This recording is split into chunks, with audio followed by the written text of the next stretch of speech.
name is Mohammed, and our research is about crime association in analysis in KPK, Pakistan.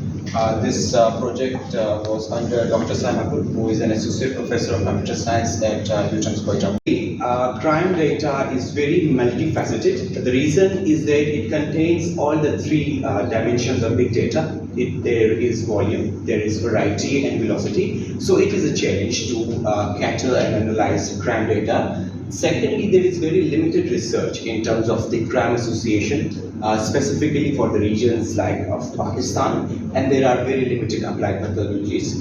We will see when we discuss the literature review.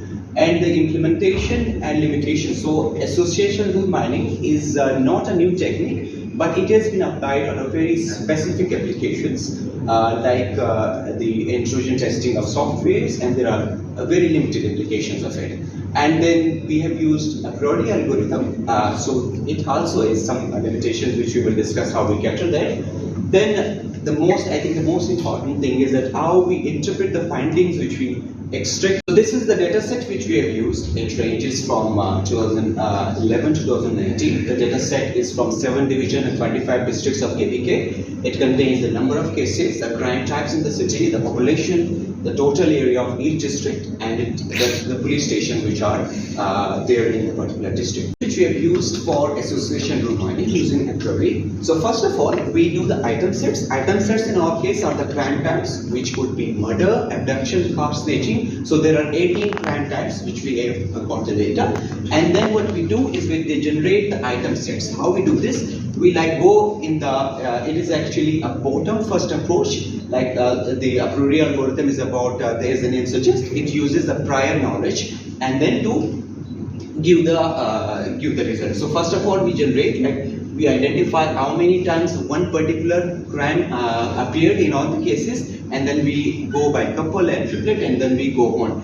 And we apply the matrices, which we will discuss in the next slide, and these matrices decide that either this particular crime type will go to the frequent items or not, and this is a loop in which we apply the different ratio, like we go from 25% and then 50 and 75, and then we generate. And when there is no entry set, we actually stop the algorithm. So these are the three main important matrices which are used in ARM. The first is the support. So support tells that how many times a particular crime type appeared in the data set. And then there is confidence. So confidence tells you that what is the, so it actually compared the actual results with the expected results.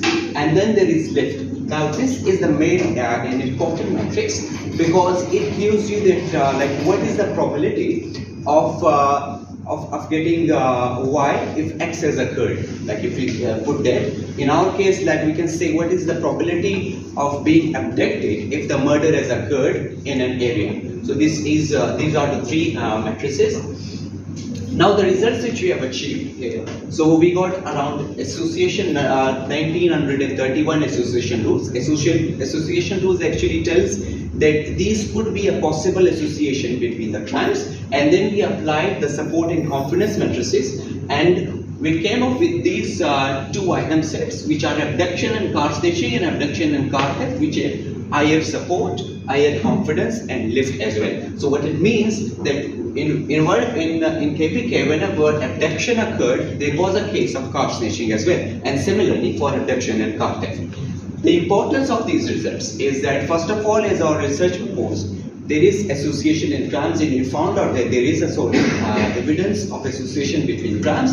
And secondly, we can use these results to do targeted surveillance. Rather than capturing a case in individual basis, we cater them in generally, like we cater the police station, cater each case and connect it to what is associated between the crimes, and then we address them accordingly.